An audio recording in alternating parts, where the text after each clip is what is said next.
يا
wafat engkau sempatkan, berikan kami terbaik amalan. Fakir Al-Quran yang engkau pilihkan, semoga kami istiqomahkan. Ya Allah, lapangkan beliau dalam kuburnya, turunkan rahmat-Mu banyak-banyak padanya, ciumkan beliau bau surganya, semua dosanya hilang dan sirna. Ya Allah, kami pun mohon ampunan, dunia akhirat mohon diselamatkan, sekeluargaan, jiran dan teman, khusnul khatimah mohon sunahkan. Ya Syekhana, ya Sayyidi, anta murabbi ruhi. Ya Syekhana, ya Sayyidi, anta habibun nabi.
Ya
صلواتنا اليوم سيسمى سمى ويقال يا مدربك يا شيخنا يا زيني أنت ربي روحي يا شيخنا يا زيني أنت ربي روحي يا شيخنا يا زيني أنت حبيب النبي شيخنا يا زيني أنت حبيب النبي يا الله بلس لجسد واسكت لنا قبورنا يمكن داور شرق الفردوس سمايا كان يكون إيه بالسما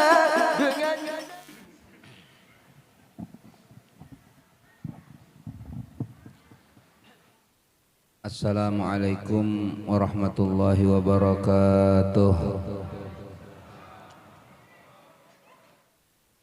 Alhamdulillah alladzi arsala rasulahu bil huda wa dinil haq liyudhhirahu 'ala ad-dini kullih walau karihal kafirun. Asyhadu an la ilaha illallah wahdahu la syarikalah wa asyhadu anna sayyidana wa habibana wa maulana Muhammad abduhu wa rasuluh kullama dzakarahu dzakirun wa ghafala an dzikrihil ghafilun. Allahumma salli wa sallim wa barik ala sayyidina wa habibina wa maulana Muhammad. Allahumma salli wa sallim wa barik ala sayyidina wa habibina wa maulana Ahmad. Salatan wa salaman daimaini bidawami mulkillah adada ma fi ilmillah wa ala alihi wa sahbihi wa man walaha amma ba'du fausikum wa nafsiya bitaqwallah ittaqullaha innallaha ma'al muttaqin. Yang mulia para alim ulama, para guru-guru agama, para masyayikh, pewaris ilmu Nabi kita Muhammad sallallahu alaihi wa alihi wasallam. Yang terhormat para ketua kampung, pejabat pemerintah, ketua RT, ada ketua RT,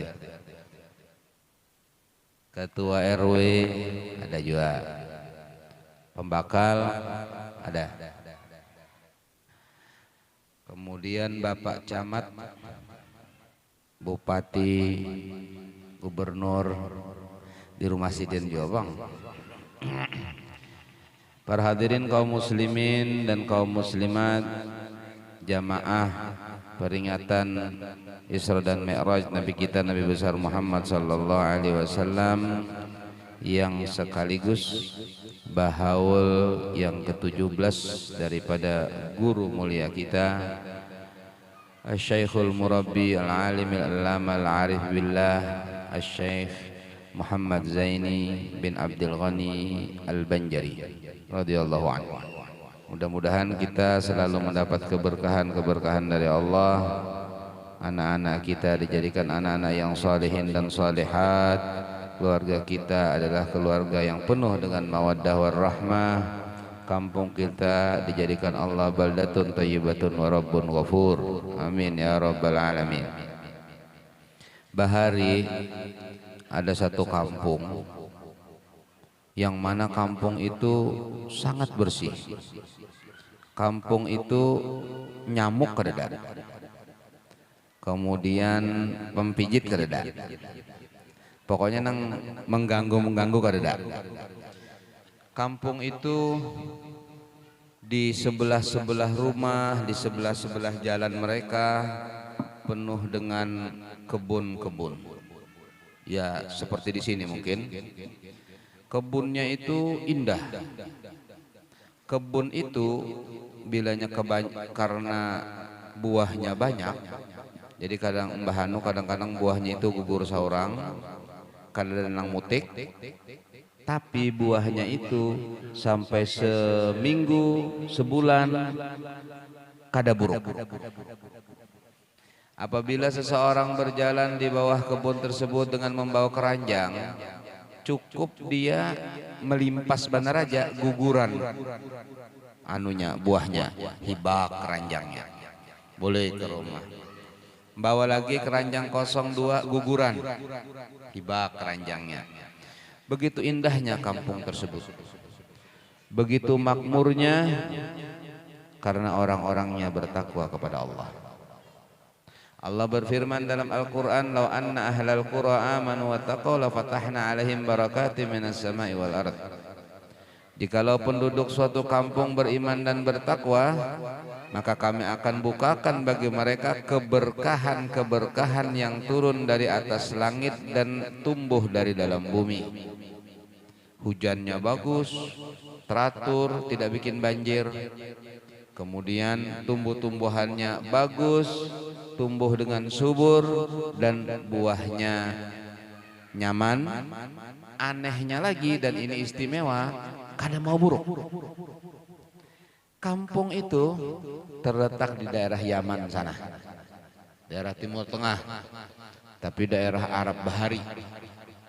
Wah, ini sudah jadi pasir, padang pasir, karena kampung itu diperkirakan sekitar 1000 atau 2000 tahun yang lalu. Kampung itu bernama Kampung Saba, karena pendiri kampungnya, tatuha kampungnya Bahari ngarannya Saba, lalu kampungnya diberi ngaran Saba. Kemudian di sana ada kerajaan yang akhirnya diperintah oleh Ratu Balqis, seorang wanita yang kemudian masuk Islam dan menjadi istri Nabi Sulaiman alaihi salam. Allah berfirman dalam Al-Quran, "Laqad kana li saba'in fi maskanihim ayah." Sungguh telah ada dalam negeri Saba itu, tempat tinggal mereka itu tanda kebesaran Allah. Jannatani an yaminin wa shimal. Di jalan-jalan mereka itu sebelah kanan sebelah kiri penuh dengan kebun-kebun yang rindang. Kulu min rizki rabbikum washkurulah. Makanlah dari rezeki Tuhan kalian, bersyukurlah. Baldatun tayyibatun wa rabbun ghafur. Maka kampung itu diberi gelar dengan nama Baldatun tayyibatun wa rabbun ghafur, negeri yang indah dengan Tuhan yang penuh dengan ampunan. Mudah-mudahan kampung kita menjadi demikian, amin. Jadi pian kadang alih lagi, misalnya bertanam, misalnya berkebun, nah kada buruk, sugih bertahan. Wah, ternyata sugihnya juga diunting. Kenapa demikian? Karena mereka beriman dan bertakwa kepada Allah. Sholat 5 waktu, kalau memang 5 waktu, tapi ternyata sih tidak. Waktu itu cuma 1, sholat zuhur. Karena Syekh Abdul Karim mengatakan dalam kitabnya, li adama subuhun wal isya'u li yunusa wa maghribu yaquba wa zuhrun li dauda wa asrun li najlihi wa maghribu yaquba kadza syarhu musnadin li Abdul Karim fashkuran li fadlihi. Jadi di zaman Nabi Adam itu sholatnya 1 kali, yaitu zuhur, subuh. Kemudian zaman Nabi Yunus isya. Kemudian zaman Nabi Daud zuhur, zaman Nabi Sulaiman asar. Karena kampung Saba itu di zaman Nabi Sulaiman, berarti sholatnya 1 kali, asar saja. Zaman Nabi Yakub maghrib. Zaman Nabi Musa 3 kali. Zaman Nabi Musa subuh, maghrib, sama isya. Zaman Nabi kita Muhammad sallallahu alaihi wasallam lengkap 5 kali. Ini keistimewaan Nabi kita Muhammad sallallahu alaihi wasallam. Kampung itu orangnya baik-baik, ramah-ramah, kada danang balang kambingan sembahyangnya. Kalau di sini kada ada jopang. Di sini alhamdulillah semuanya masya Allah. Mudah-mudahan jangan ada nang balang kambingan sembahyang, apalagi kada bebelang sama sekali. Artinya perai lalu jangan sampai ada. Walaupun alasannya kena mempelajari Nur Muhammad, ujung-ujungnya kada sembahyang. Mempelajari tasawuf, ujung-ujungnya perai sembahyang. Mempelajari ilmu hakikat, bubuhan nyawa nenek, ilmunya ilmu zahir, unda ilmu batin. Tapi kada sembahyang tidak boleh diikuti. Dan mudah-mudahan tidak terjadi. Amin ya rabbal alamin. Kalau di kampung-kampung lain banyak orang yang berjudi, banyak orang yang macam-macam. Di kampung sini alhamdulillah tidak ada judi di masjid ini. Tahu di luar. Kemudian dan lain sebagainya. Tapi mudah-mudahan insya Allah Allah subhanahu wa ta'ala mengampuni dosa-dosa kita, mengkabulkan hajat-hajat kita, terutama para wanita dijadikan wanita yang solehat. Karena suatu kampung, suatu kota, suatu provinsi, suatu negeri sekalipun kalau wanitanya wanita-wanita solehah, maka insya Allah kampung itu menjadi makmur. Tapi kalau wanita-wanitanya terpengaruh dengan macam-macam, bisa bahaya. Ternyata laki-laki itu apa ujar bebinian? Survei membuktikan kebanyakan rumah tangga, Pak, sumbangan adang itu lah pada lawan biniko. Sumbangan datang minta celengan, dia celengi sidin aja, ya kalau bepadah lawan umahnya dulu satu, ya kalau atau ada orang nawari barang, kena dulu pada lawan umahnya ajar. Itu di sana bukan di sini enggak, di sini enggak. Kalau di sini kada beda. Ini menunjukkan apa? Menunjukkan sebenarnya ya bagus. Karena apa? Karena selalu koordinasi dengan para wanita kita. Tapi juga ada tidak bagusnya. Kalau ternyata itu apa namanya? Menghalangi daripada ibadah kepada Allah. Jadi sebaiknya ada perjanjian antara abahnya dan umahnya, pokoknya abahnya mun urusan menyumbang, mun urusan baderma, mun urusan sosial, kada usah bepadah lawan ulun, ayu ja. Itu bagus tak? Sekalinya haro abahnya menyumbang mahar. Hati-hati. Alhamdulillah kampung Sabah. Tapi kemudian apa yang terjadi? Tatkala terjadi perubahan peradaban, terjadi perubahan kebiasaan, terjadi adanya masuk budaya-budaya luar, adanya masuk hal-hal baru yang menyebabkan mereka lalai kepada Allah Subhanahu wa ta'ala, maka kampung itu dihancurkan dan diazab oleh Allah Subhanahu wa ta'ala hingga hanya menjadi legenda. Sebagaimana firman Allah Subhanahu wa ta'ala,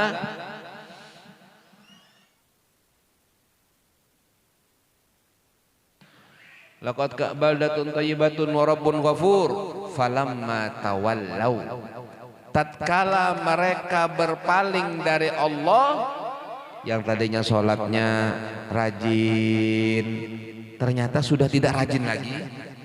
Yang tadinya kalau ada pengajian awal-awal sudah datang, sekarang sudah terlambat. Engkau udah menyinggung kada. Alhamdulillah tak belujur gurunya tanda hulu. Karena ulun jauh, jadi ulun tulak baisukan. Jadi ulun tulak jam 7. Habis selesai wirid sudah dijemput. Ayo sudah kita tulakan jauh 2 jam ke sini. Alhamdulillah rabbil alamin. Sebabnya kalau bubuhannya ini terlambat menjemput ulun, setengah jam aja terlambat ulun teguring. ngalih banam bangunnya bisa jam 11 jar bangun pulang. Alhamdulillah sampai di sini ternyata penuh dengan hamba-hamba Allah. Jadi saya bilang sama anu tadi, saya punya anu ya, masya Allah, alhamdulillah banyak dari hamba-hamba Allah alam ghaib yang ada, saya bilang. Tapi semuanya bagus. Akhirnya ditakdirkan sama Allah ulun masuk ke rumah Haji Suhaimi. Nah, jadi pakai sakesahan lawan Sidin. Tahun berapa tulak haji Jurulun? Tahun 83. Oh, berarti 83 itu sekitar 4 jutaan. Jurulun saka paling duitnya toh. Akhirnya kada aja Sidin. 700.000 tahun 83. Tapi banih sebelek 16.000. Hitung sekalinya dasar bujur 4 juta juga. Jangan duit wah ini, ya Allah, wah ini berapa? Wah ini sulit. Biar pian banyak bisi duit kian mendaftar belum tentu kawa berangkat. Apalagi kena corona nenek dan lain sebagainya. Inilah perubahan. Perubahan terjadi dari tahun ke tahun, dari 5 tahun ke 5 tahun, dari 10 tahun ke 10 tahun.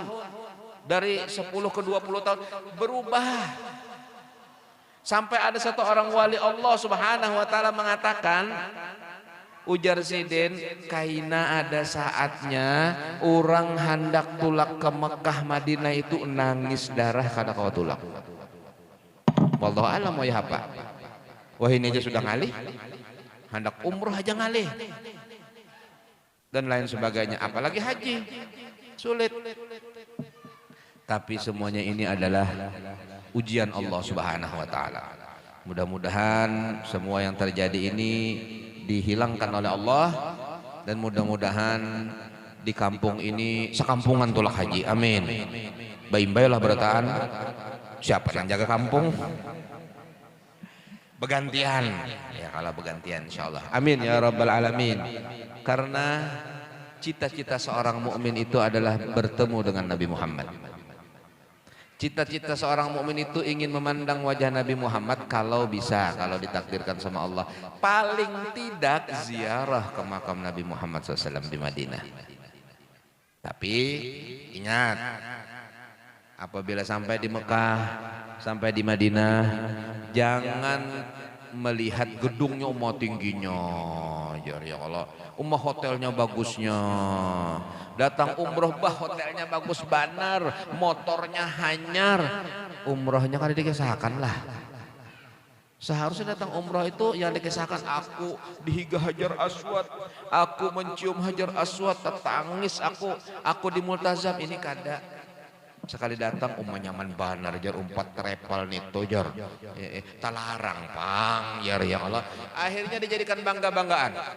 Dijadikan cuma hal-hal untuk pamer-pamer dan lain sebagainya. Dan begitu datang ke kampung dan dikisahkan, ya yang itu tadi, motornya bagus, kemudian gedungnya tinggi, mana cerita Ka'bahnya, mana cerita umrohnya, mana cerita ziarah Nabi Muhammadnya. Ada lagi yang lebih aneh lagi, seorang umrah jar batampar lawan Arab jar situ jar. Sekali jadi kampung dasar penamparan juga. Tepaut jar. Nah, ini kan sebentar lagi umrah mau dibuka. Biasanya kan bubuhan sini